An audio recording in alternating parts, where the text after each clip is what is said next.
শুকনো লঙ্কা, হিং,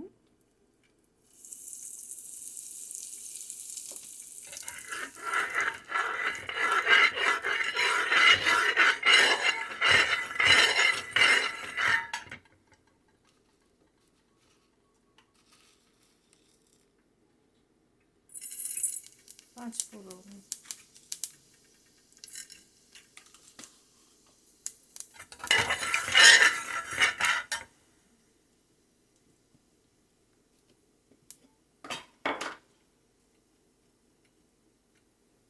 আদা বাটা, জিরে দেওয়া লঙ্কা আর লঙ্কা কুচি মাছে ভাজতে হবে। মশলা গুঁড়ো, কাশ্মীরি লঙ্কা আর চিনিটা এখানে দিলে ভালো ফ্লেভার আসে আর কালারটা অন্যরকম হয়।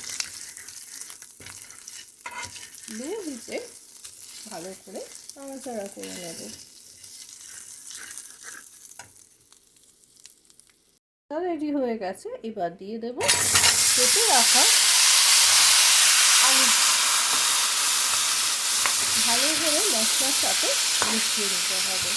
একটা জিনিস খেয়াল রাখতে হবে, মশলাটা যেন কোনোভাবে ধরে না যায়। গন্ধটা খুব সুন্দর আসছে।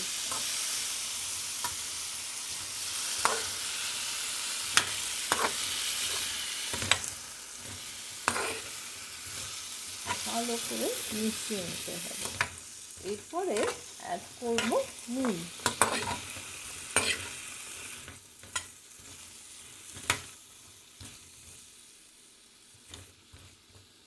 এবারে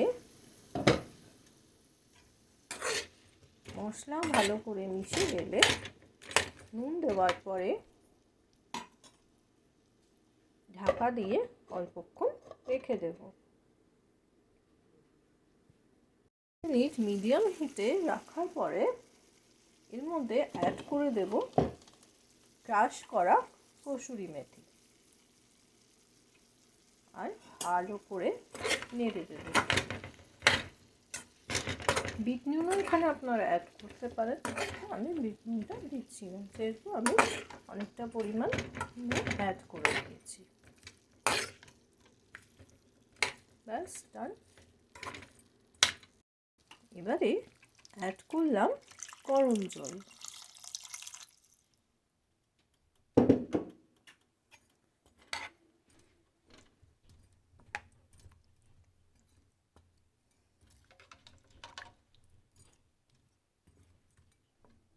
ব্যাস ঢেকে দিলাম। আমার রান্না রেডি। আর সিদ্ধ হওয়ার টাইমটুকু লাগবে। চাইলে আপনারা কাঁচা লঙ্কা অ্যাড করতে পারেন এর মধ্যে, সেটা অপশনাল।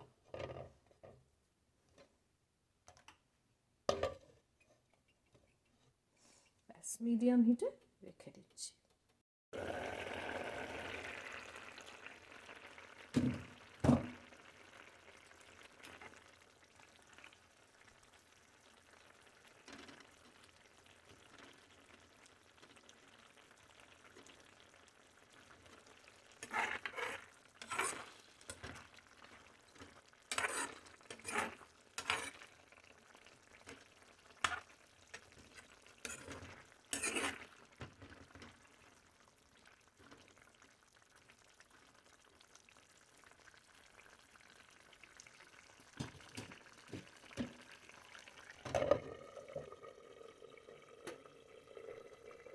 রেডি হয়ে গেছে দোকানের মতো কচুরির জন্য আলুর তরকারি। আপনারা অবশ্যই বাড়িতে ট্রাই করে আমায় কমেন্টে জানাবেন দোকানের মতো খেতে হলো কিনা।